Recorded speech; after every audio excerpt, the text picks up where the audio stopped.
TV पे अक्सर दिखाते हैं ना कि इस तरह के लोग घर से बाहर चले जाते हैं। मुझे भी ऐसा ही लग रहा है। अरे सफिया, अच्छी बातें किया करो, अच्छी बातें। हाँ, मैं सबको बताऊं फोन करके? बिल्कुल भी नहीं। तुम जानती हो उन्हें कितनी टेंशन लेते हैं वो।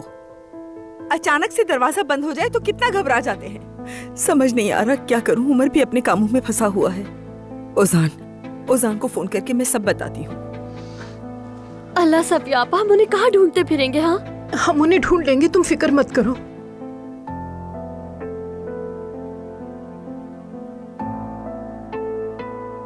हेलो, तुम्हें पता भी है हमारे साथ क्या हुआ?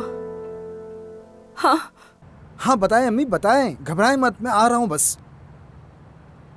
नाज़ली, मैं जा रहा हूँ, एक इमरजेंसी हो गई है, तुम संभाल लो। यहाँ ग्रोसरी वाला आएगा, सामान रखेगा, उसे बीच में रखने ना देना। ठीक है, यानी हम सब कुछ संभाल लेंगे, लेकिन सब खैरियत तो है? हाँ हाँ सब ठीक है, कुछ नहीं हुआ, बाद में बात करते चलो हैं। ठीक है, मैं जा रहा हूँ। बाद में बात करेंगे।